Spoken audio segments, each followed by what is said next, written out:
Merci de prendre le rendez-vous de l'information sur ESAE TV. Mesdames, Messieurs, bonsoir. Bienvenue dans cette édition. Les titres. La Cour de répression des infractions économiques et du terrorisme CREIET a condamné ce lundi un douanier à 10 ans de prison pour des faits d'abus de corruption. Dans ce dossier, un transitaire co-accusé a écopé de 5 ans de prison ferme. On en parle dans ce 19h. Les députés de la 9e législature ont procédé à l'examen et à l'adoption du projet du budget de l'État exercice 2024 le vendredi 8 décembre 2023 au Palais des gouverneurs. Un budget qui suscite maintes réactions au sein de l'opinion publique. Vous suivrez dans ce 19h les impressions de quelques citoyens béninois. Placé en détention provisoire le vendredi 8 décembre 2023, le directeur général de l'Office béninois du sport scolaire et universitaire Donald Alexis Akakpo, son comptable et une personne sont impliqués dans une affaire de détournement de plus de 2 milliards de francs CFA. Les détails dans cette édition. L'École supérieure d'administration, d'économie, de journalisme et des métiers de l'audiovisuel ESAE offre de nouveaux challenges pour l'année universitaire 2023-2024. Étudiantes et étudiants, parents d'élèves nouveaux bacheliers, ESAE, c'est la garantie d'une formation de qualité à des conditions très avantageuses. À Gbedjromede, à Papa, à Boumekalavi et Parakou, inscrivez-vous en administration générale, administration du travail et de la sécurité sociale, trésor et finances publiques, impôts, diplomatie et relations internationales, journalisme et métiers de l'audiovisuel, gestion des marchés publics, planification et développement local, sciences économiques, sciences juridiques et toutes les filières des sciences de gestion. ESAE vous offre des bourses, demi-bourses et de réductions pour les premières inscriptions dans toutes ces filières. Waouh! En licence 1, 2 et 3 et en master, bénéficiez jusqu'à 50% de réduction sur tous nos sites. N'est-ce pas génial? Infoline. ESAE Gbedjromede, 3e rue à droite en quittant le carrefour Le Jador pour la BIBE Jéricho ou au plus 229 90 93 65 21 98 98 14 00 à Kpakpa au plus 229 52 88 33 33 à Boumekalavi au plus 229 52 88 44 44 Parakou au plus 229 52 46 12 12. ESAE, l'excellence à un nom.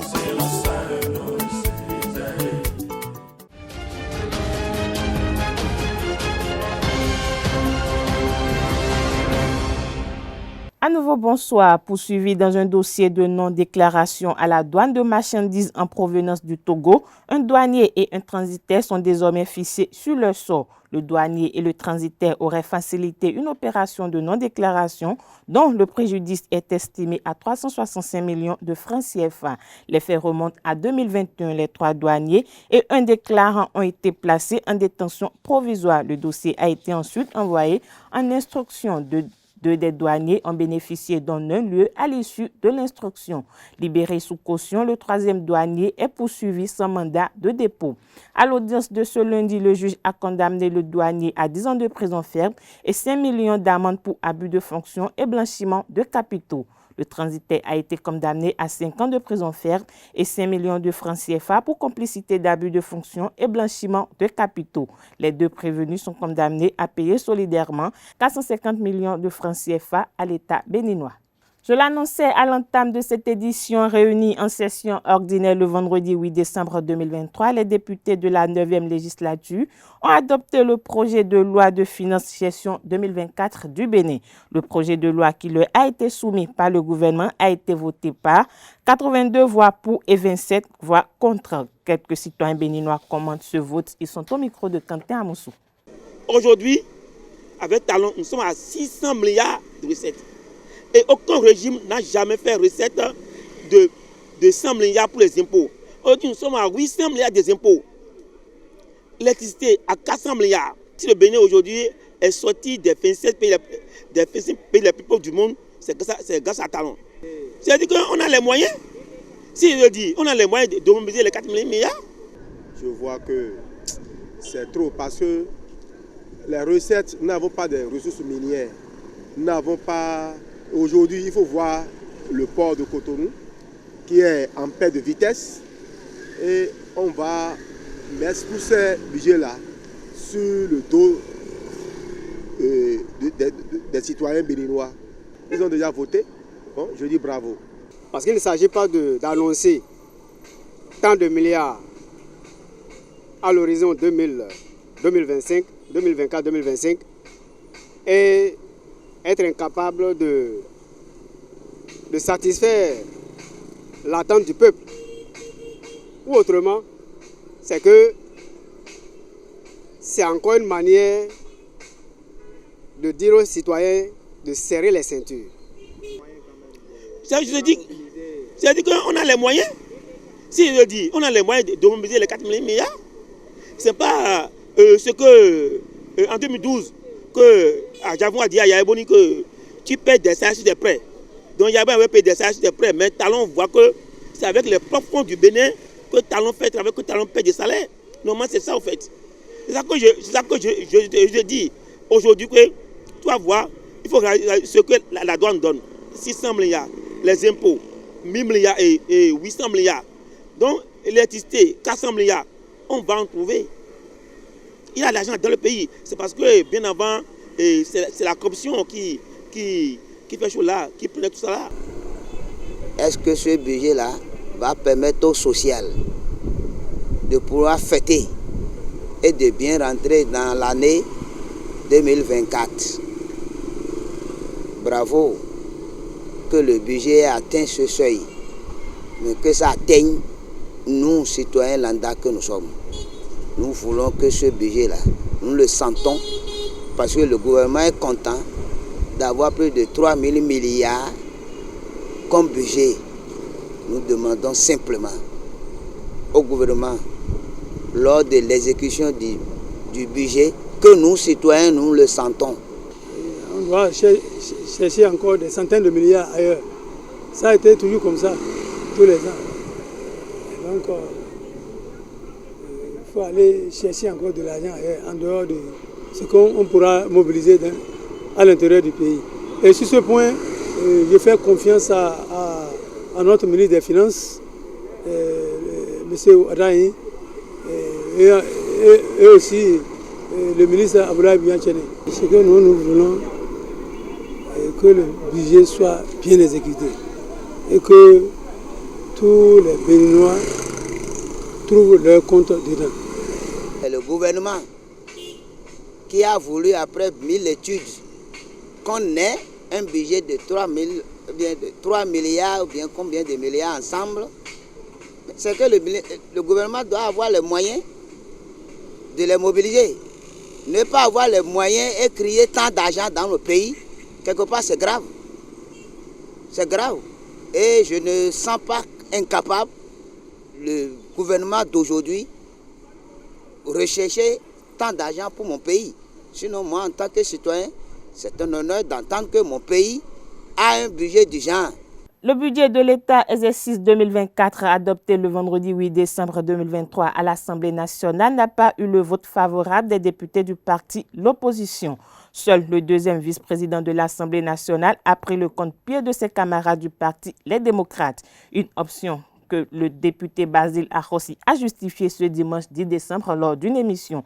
L'élu de la 17e circonscription électorale affirme n'a pas trouvé d'argument valable pour rejeter ce budget de l'État, ce qui prenait en compte, selon ses propos, les amendements essentiels apportés par les députés de tous les partis. J'ai suivi de près le débat budgétaire, les présentations des ministres sectoriels. J'ai assisté à l'essentiel concernant le vote du rapport général. Je tiens à préciser que ce vote a été unanime.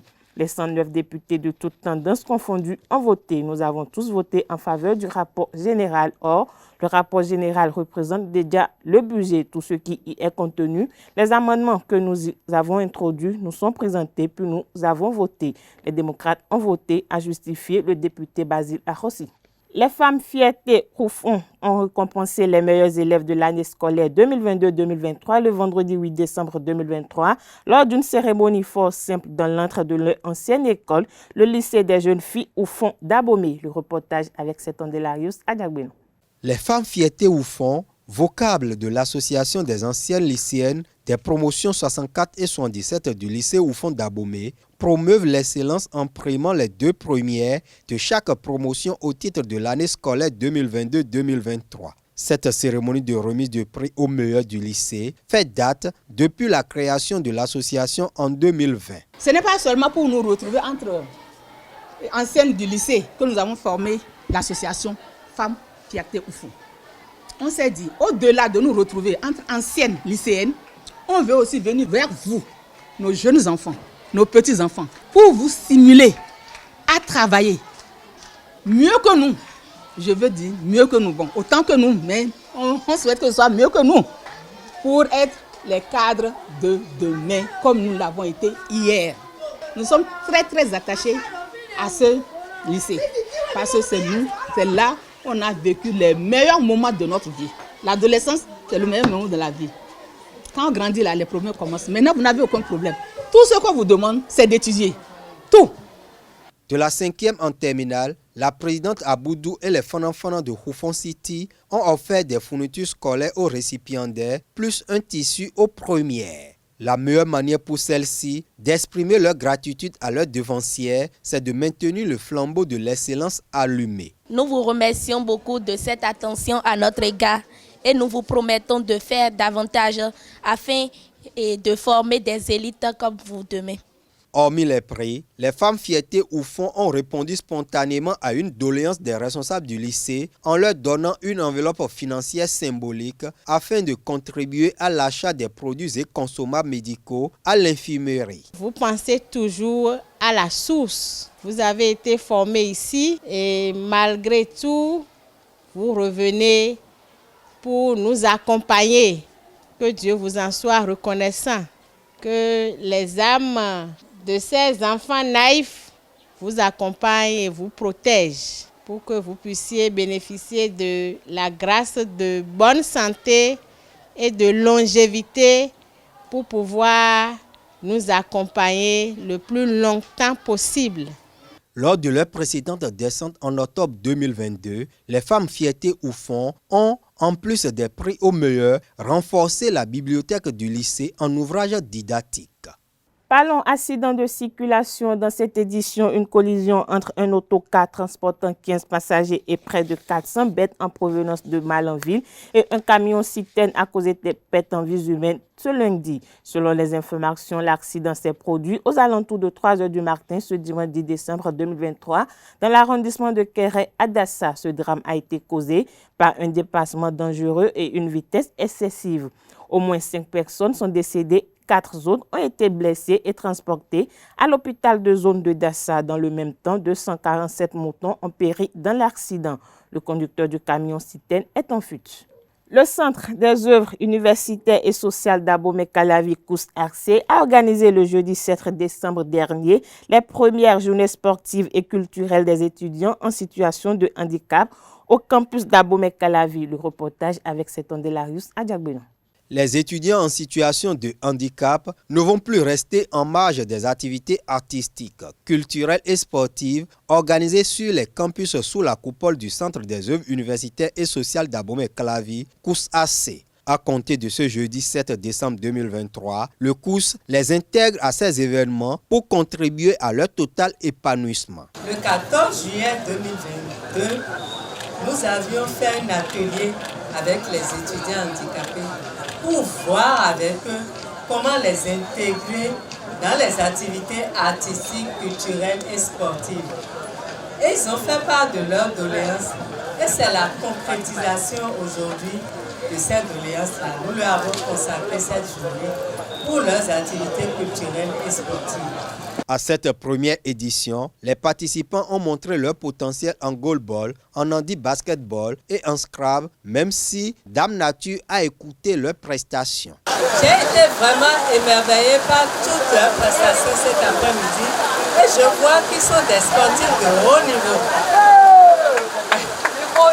Et il y a eu aussi une prestation artistique qui m'a beaucoup plu et nous sommes prêts à étoffer les groupes artistiques, à étoffer également les sportifs, à leur donner des équipements pour qu'ils puissent s'intégrer complètement parce qu'ils ne sont pas des étudiants à part, ils sont des étudiants à part entière. et je suis prête avec mon équipe à les accompagner jusqu'au bout. Les responsables du COUS AC ont tenu le pari de l'organisation des premières journées artistiques, culturelles et sportives des étudiants en situation de handicap grâce à la collaboration de l'Association des scolaires et étudiants handicapés et au Centre des aveugles et amblyopes d'Akpakpa.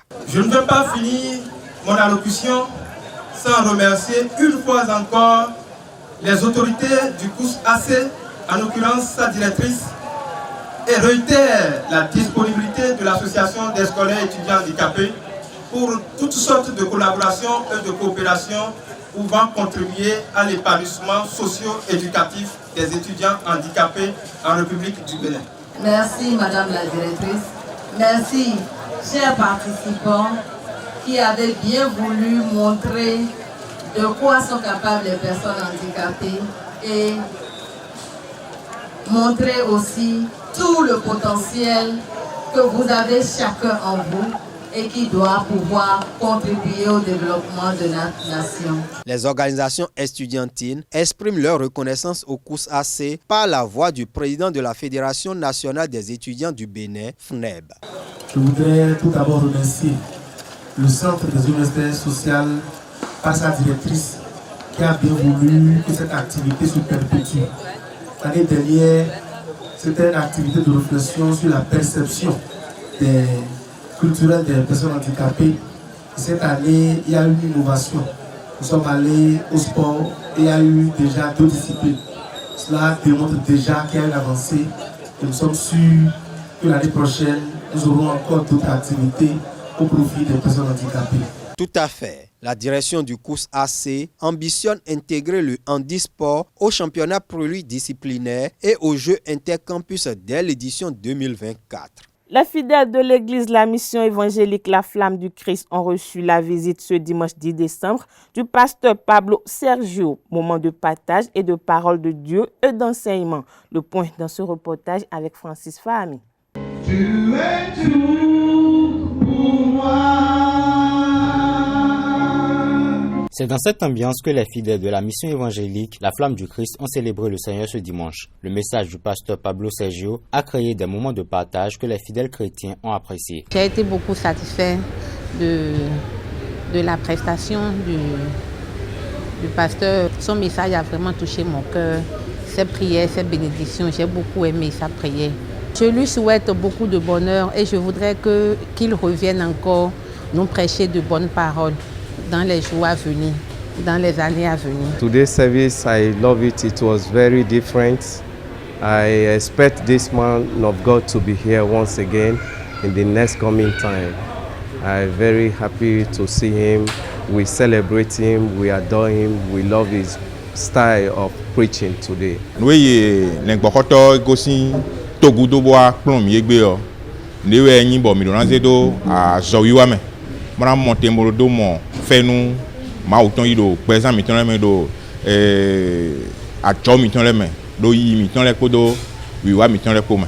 Des sentiments que partage le pasteur qui envisage revenir assez tôt. Je suis vraiment béni et avant de jamais imaginer de venir au Bénin, j'ai prié déjà pour cette nation et quand j'étais invité pour venir, ça a été une belle surprise et je veux dire que c'est un beau pays, c'est un peuple très gentil et je me sens vraiment chez moi ici dans ce pays. Évidemment, mon désir c'est de retourner et j'ai sûr que l'année prochaine, j'espère en Seigneur d'être là. Le culte terminé, les fidèles de la mission évangélique La Flamme du Christ sont désormais investis d'une mission. Quand j'ai reçoivent l'évangile, c'est pas une chose, oh, pour moi seulement, oh, pour moi, je vais pas. Non, j'ai le devoir aussi de partager ça qui peut changer beaucoup et beaucoup de vies.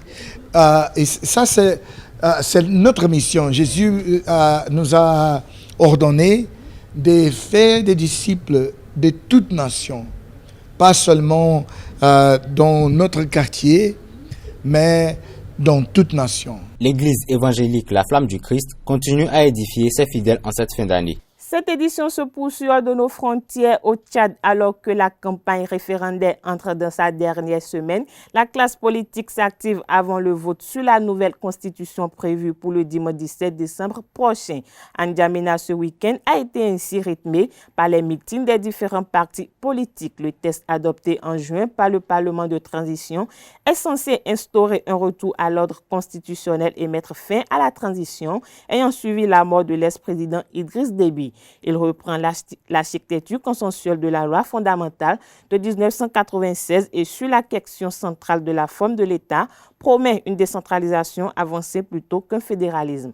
Le Conseil des affaires d'État chinois a annoncé la levée des droits de douane sur les importations d'Angola, de Gambie, du Mali, de Madagascar, de Mauritanie et de la RDC. Cette suppression des tarifs douaniers entrera en vigueur le 25 décembre prochain. La mesure concerne 98% des produits imposables en provenance de ces pays comme le café, l'huile de palme, le coton, le cacao, les fruits ou encore les fruits de mer et les épices.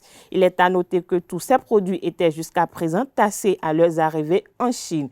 Au sommet des BRICS à Johannesburg en août dernier, le président chinois Xi Jinping avait aussi promis d'aider les pays africains à créer des industries pour transformer ces produits. Ce zéro droit de douane concerne d'ailleurs aussi des produits autres qu'alimentaires comme le sisal, le caoutchouc. Au total, 21 pays africains en ont bénéficié ces 2 dernières années. Parlons sport dans cette édition à présent. Placé en détention provisoire le vendredi 8 décembre dernier, le directeur général de l'Office béninois du sport scolaire et universitaire, Donald Alexis Akakpo, son comptable et une personne sont impliqués dans une affaire de détournement de plus de 2 milliards de francs CFA. Les opérations de décaissement ont été menées entre 2019 et 2023. Selon les informations, les fonds devraient servir à l'achat d'équipements sportifs. Le directeur général de l'OPSU, Donald Alexis Akakpo, aurait été dupé dans une affaire d'achat de coton-graines. Les accusés n'ont pas reconnu le montant total détourné. Ils ont été déposés en prison pour détournement de deniers publics, blanchiment de capitaux et escroquerie. Le procès s'ouvrira dans les tout prochains jours à la Criette. 11e journée de la Ligue Pro de football du Bénin. Étoile filante FC a accroché Requin FC ce dimanche sur le score nul et vierge de 0 but partout au campus d'Abomey-Calavi. Après leur belle victoire sur le champion en titre la journée précédente, les Awisiwasa ont marqué de réalisme face aux avant-derniers de la zone C. Suivez les analyses de Kolaole Torkson, coach des Étoilés, et son homologue des Requins, François Ngoumou. En anglais, on dit « everything is possible ». Ce qui veut dire, en football, tout est possible. Il ne faut jamais sous-estimer un adversaire. Le dernier peut battre le premier. C'est le foot. Mais moi, au niveau comptable, le public, les supporters peuvent être déçus du match nul. Mais pour être champion, il faut additionner les points. 3, ça fait avancer. 1 point, ça fait avancer. Et mathématiquement, moi, quand je calcule, j'ai pris 3 points à l'aller sur cet adversaire. Si je lui prends encore 1 point, j'ai pris 4 points sur 6. Donc, bilan comptable par rapport à l'adversaire que je viens de rencontrer, je suis au positif. Plus ou moins, on a été satisfait parce que, à défaut de gagner, tu as arraché 1 point, c'est quelque chose. Maintenant, l'autre satisfaction, c'est que c'est le niveau qu'on occupe dans le championnat qui n'est pas trop bon. Mais ce n'est pas encore fini. On travaille toujours pour améliorer les choses, pour pouvoir monter et rester dans les 4. Le contenu, je pourrais dire que nous avons manqué de réalisme. Dès la première minute, nous avons eu une occasion de Vivien qui aurait pu mettre au fond. Il y a eu également Dean qui a eu 2 ou 3 occasions. Donc aujourd'hui, on n'a pas. C'était un jour sans au niveau offensif. Notre gardien, carrément, vous avez vu le match, il n'a pratiquement pas été inquiété. Donc moi, je pense que nous avons dominé l'adversaire, mais il nous a manqué d'efficacité. Et je ne peux pas en vouloir à mon équipe lorsqu'elle se crée des occasions. Quand une équipe ne se crée pas des occasions, on peut être amer. Mais on s'est créé des occasions, ça n'a pas été. Nous allons nous préparer pour que la prochaine fois, nous puissions les mettre au fond. Et les joueurs ils se sont donnés, ils ont fait ce qu'ils peuvent, ils ont multiplié les appels, j'ai vu beaucoup de choses. C'est vrai, ça manque de lucidité devant les buts. C'est vrai, et on n'a pas cessé de travailler sur ça, parce que chaque fois c'est notre péché mignon. On joue bien, mais la finition. Mais je pense que nous sommes à pied d'œuvre. On va essayer de faire encore mieux que ça. Dans les autres résultats de ce 11e acte de la Ligue Pro, Pro dans la zone A, Damissa FC a étrillé AS Takounen 3-0. Le leader Bani Gansé a été contraint au nul pas cavalier de Niki. Dans la zone B, victoire étriquée 1-0 de l'Autopopo dans le débris du mono contre Audio FC à Comé. Tadier FC a été tenu en échec à domicile par Soleil FC. Le leader de la zone C, Aspac FC, s'est remis dans le sens de la vache face à Adidia FC après le faux pas de la journée précédente. Succès 1-0, c'est sur ce même score que son dauphin AS Cotonou a battu Ainovi FC. Enfin, dans la zone D, la jeunesse sportive de Koubé a gagné la jeunesse athlétique de Kétou 2-1. L'association sportive de la vallée Omnisport Asvo s'est disposée de sauver MAP FC 1-0 en clôture de cette 11e journée. Ayema FC a reçu la jeunesse sportive de Ouida cet après-midi. Le résultat dans nos prochaines éditions. À présent, je vous invite à suivre les impressions de quelques acteurs au thème de la rencontre entre la jeunesse sportive de Koubé et la jeunesse athlétique de Kétou. Des propos recueillis par Colombe Oussou. Il y a l'esprit d'équipe qui a parfaitement joué. Nous ne sommes pas découragés. Et c'est ce qui a fait que nous avons eu cette victoire. La prochaine rencontre, c'est contre Jeffa. Et par la grâce de Dieu, on va chercher la victoire aussi là-bas. Parce que la victoire, ça fait du bien. Vous avez vu la population, tout le monde était heureux. Donc, nous devons aller chercher cette victoire. Les jeunes étaient pas mal dans l'ensemble. C'est vrai, nous étions venus avec l'ambition de gagner. Mais au plus des cas, si on n'arrivait pas à marquer, c'est qu'il fallait essayer de conserver le ballon et d'essayer de faire tout au moins un match nul et repartir au moins avec un point. Mais on a manqué un peu de concentration.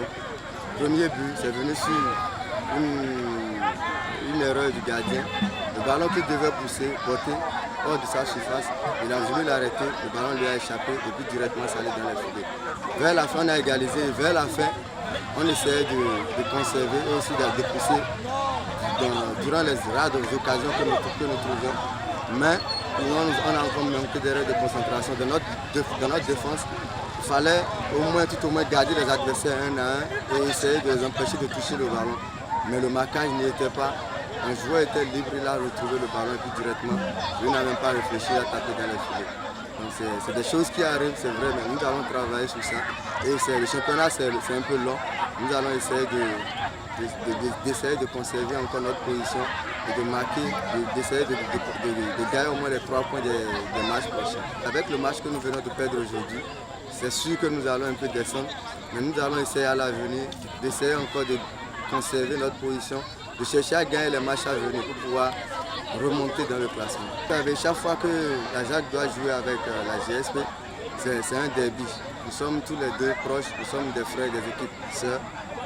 Mais chaque fois qu'on se rencontre, personne ne veut laisser l'autre passer. Ce qui a fait que sur le terrain, il y avait plus d'intensité. Et aussi au niveau des supporters, il y avait des échanges de paroles, de mots, et puis on essayait de taquiner l'autre pour pouvoir le démoraliser. Mais en fin de compte, on a vu que c'était une bataille, ça s'est joué sur le terrain et hors du terrain. C'est quelque chose qui arrive et nous allons prier à ce qu'il soit ainsi. Parce qu'on ne peut pas être à côté et ne pas au moins se taquiner à des moments donnés ou bien faire des matchs qui vont rassembler beaucoup de monde et créer aussi de l'ambiance. Donc c'est des choses qui arrivent, nous allons prier à ce que ça se répète très souvent. Le tournoi intermédiaire initié par le réseau des journalistes de sport au Bénin revient cette année avec la 6e édition. Les 4 équipes engagées sont fixées sur leur sort en fin de matinée ce lundi. À l'issue du tirage au sort, Nagra FC de l'ORTB va affronter Eden TV en ouverture de la compétition le vendredi 15 décembre prochain. Le second match de la première journée sera un débir de la presse universitaire entre le révélateur et le héros. C'est sur cette information sportive que prend fin cette édition. Merci pour votre attention.